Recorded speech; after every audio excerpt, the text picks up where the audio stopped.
Boa tarde, professora. Vou começar então apresentando o meu trabalho de geologia, no qual é a nossa prova 2, como foi ministrado. Então, o meu tema vai ser um tema do ensaio de cisalhamento. O meu nome é Gabriel Henrique Araújo Souza.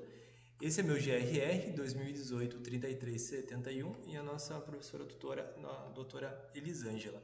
Então, eu vou mostrar um pouco aqui sobre o que é o cisalhamento, falar um pouco sobre ele, vou dar um exemplo sobre um exercício prático sobre o cisalhamento e vou falar também sobre umas normas da BNT no qual a gente segue para realizar o cisalhamento. Bom, então o que é o ensaio de cisalhamento? O que é isso? Da onde que veio? O que é um ensaio? Pode ser que você não tenha se dado conta, mas já praticou o cisalhamento alguma vez na sua vida. Ao cortar um tecido, ao fatiar um pedaço de queijo, cortar um pedaço de pão, ou cortar a parada de papel com uma guilhotina. Então a gente está realizando um cisalhamento. Um desses exemplos práticos é um cisalhamento. Pode ser até mesmo cortando um queijo. Você está fatiando o queijo ali, você está cortando, está realizando um ato de um cisalhamento. No caso de metal, a gente pode praticar o cisalhamento com tesoura, prensa de corte, dispositivo especial ou simplesmente aplicando esforço que resulte em forças cortantes. Essas forças cortantes, as forças onde passa o efeito do cisalhamento. Então, ao ocorrer o corte, as partes se movimentam paralelamente por escorregamento sobre uma a outra. Então, elas vão se separando. Esse fenômeno a gente dá o nome de cisalhamento. Então, a hora que você passa ali a sua lâmina de corte, as partes vão se movimentando paralelamente por um escorregamento e vão se separando. Então, esse é o nome do fenômeno que é o cisalhamento. Todo material ele apresenta uma certa resistência ao cisalhamento. Então, saber até onde vai essa resistência é muito importante, principalmente na estamparia, que envolve chapas e corte ou na união de chapas por solda.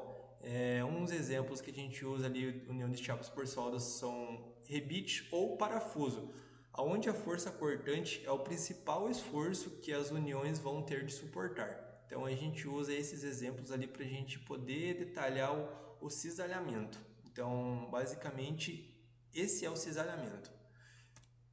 O que acontece? Nós temos algumas forças resultantes, as forças de tração e compressão aqui, ó. Ao estudar o ensaio de tração e compressão, a gente verifica que nos dois casos, a força aplicada sobre os corpos de prova atua ao longo do eixo longitudinal no corpo. Então, a partir do momento que você comprime ou você traciona, as forças elas vão no eixo longitudinal.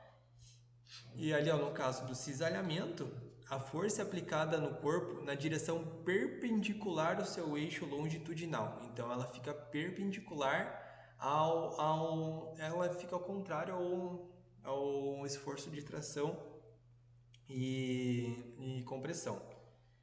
Então, essa força cortante ela aplica no plano da seção transversal, que provoca o cisalhamento. Como resposta ao esforço cortante, o material ele desenvolve em cada um dos pontos de sua seção transversal uma reação chamada de resistência ao cisalhamento. A resistência de um material ao cisalhamento, dentro de uma determinada situação de uso, ela pode ser determinada por meio do ensaio do cisalhamento. Então, ali, ó, ela fica na seção ali, ó, transversal do plano de tensão. Então, a gente vai efetuar o cisalhamento e essa é a resistência que o material tende a suportar. Então, como que é feito o ensaio do cisalhamento? Como que ele é, a maneira que ele é executado ali, ó. A forma do produto final, ela afeta muito a resistência do cisalhamento. O ensaio de cisalhamento ele é mais frequentemente feito em produtos acabados, como pinos, rebites, parafuso, cordão de solda, barras e chapas. Então a gente usa ali o produto já acabado para realizar o efeito do cisalhamento. Não existe norma para a especificação dos corpos de prova que a gente vai usar. Quando é o caso, cada empresa desenvolve seus próprios modelos, em função das necessidades. Do mesmo modo que os ensaios de tração e compressão, a velocidade de aplicação da carga deve ser lenta. para não afetar os resultados do ensaio. Então, na hora que você está realizando o efeito de cisalhamento, a força que você deve aplicar ela deve ser lenta para que os corpos de prova ali, ele possa não danificar. Normalmente, o ensaio do cisalhamento ele é realizado na máquina universal de ensaio, a qual ela se adaptam a alguns dispositivos, dependendo do tipo do produto a ser ensaiado. Então, depende muito do produto, o modelo que você deve colocar ali na máquina. Para ensaio de pino, rebite e parafuso, a gente utiliza um dispositivo como está representado nessa figura aqui, ó. A gente utiliza esse dispositivo, que aqui a gente tem a região do cisalhamento, onde vai passar, né? Aqui a gente tem o corpo de prova, e esses aqui ó, são os parafusos de fixação. Então aqui ó, a região ela vai passar nesse eixo longitudinal aqui, e a gente vai ter todo o modelo, toda a parte interna do produto aqui, como que ele há de ser por dentro aqui. Então a gente tem todos mais detalhes nessa questão. Então o dispositivo ali, ó, ele é fixado na máquina de ensaios e os rebites, os parafusos, os pinos, eles são inseridos entre duas partes móveis. Então duas partes móveis ela segura os pinos, rebite e os parafusos e o efeito de cisalhamento é realizado. Então, a hora que a gente aplica uma tensão de tração ou compressão nesse dispositivo, ele transmite uma força cortante à seção transversal. No decorrer do ensaio, esta força será elevada até que ocorra a ruptura do corpo. Então, essa força ela vai ser aplicada até o corpo ter uma ruptura no caso dele. No caso de ensaio de solda, ele é utilizado corpos de prova semelhantes aos empregados no ensaio de pinos. Só que em vez de pinos, a gente utiliza uma junção em soldados. Mas o caso mais comum mesmo é pinos, rebite e parafuso, que a gente mais realiza o ato do cisalhamento. Então, basicamente, é esse modelo que a gente faz no ensaio de cisalhamento. A gente tem um corpo de prova, fixe esse corpo, então passa ali a seção cortante nele e a gente verifica cada detalhe que tem internamente dentro desse produto no qual a gente está realizando o ensaio. A partir daí, a gente tem a tensão do cisalhamento. Então, o que é a tensão do cisalhamento? Ela é realizada a força que a gente atua nesse corpo de prova. Então, a tensão do cisalhamento ela é identificada por TC. A fórmula é TC igual a F sobre S. Tensão do cisalhamento é igual a força cortante sobre a área do corpo. Então, é TC igual a F sobre S. É basicamente isso que a gente tem a tensão do cisalhamento. Aqui eu trouxe um exercício para a gente verificar como que a gente pode calcular essa tensão do cisalhamento. Ó, observe o desenho, ele mostra um rebite de 20 mm de diâmetro. Aqui ó, a gente tem esse rebite de 20 mm de diâmetro, que será usado para unir duas chapas de aço, devendo suportar um esforço cortante de 29.400 N.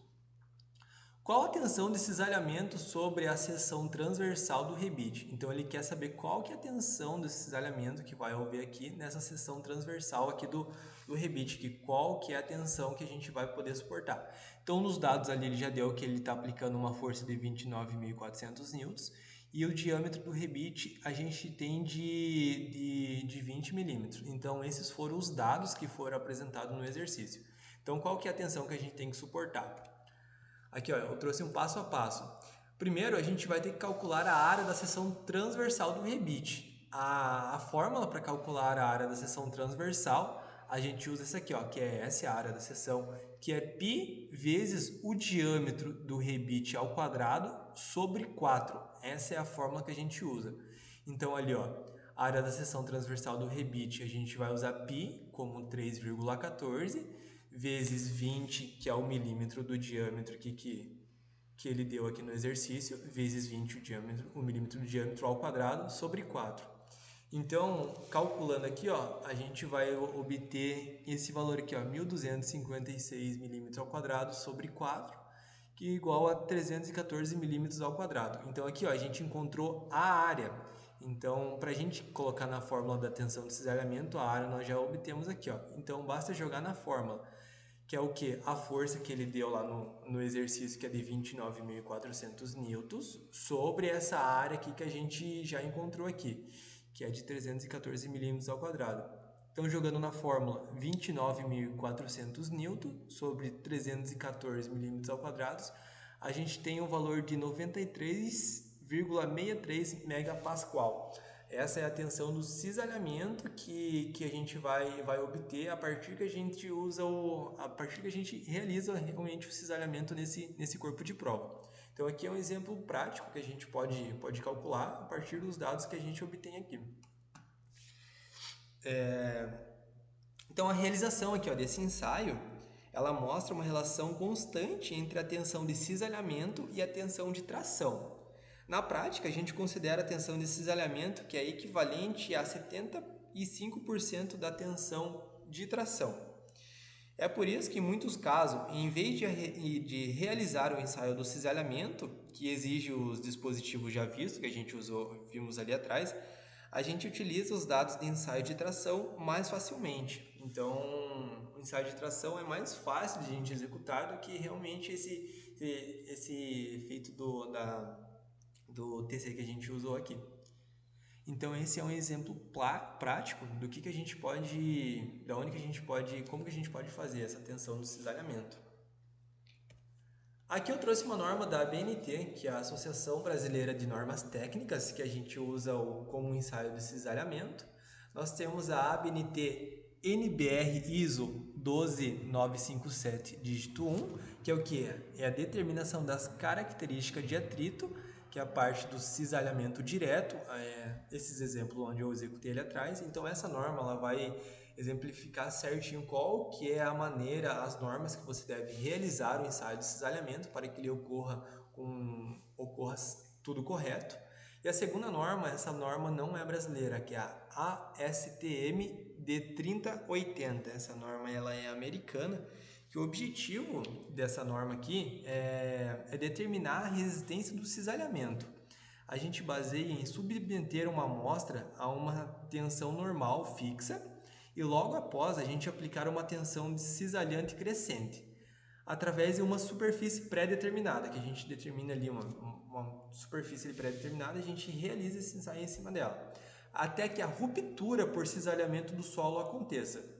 Então, com isso, você obtém uma correlação entre a tensão cisalhante na ruptura e a tensão normal, a gente definindo diretamente a envoltória de Moore-Coulomb. Então, essa norma aqui, que ela vai determinar certinho como que é para realizar esse efeito de cisalhamento. Só que ela não é uma norma brasileira, né? A única brasileira que eu encontrei é a ISO 12957 dígito 1.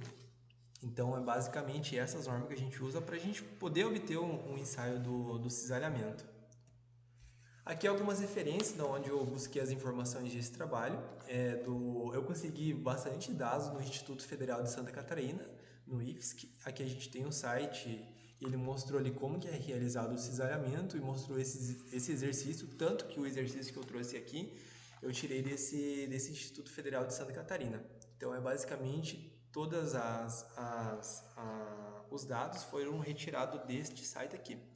Então, basicamente, a nossa prova 2, o nosso trabalho, o meu trabalho, é basicamente isso. Então, eu venho agradecer aqui a oportunidade que eu tenho e até uma próxima oportunidade.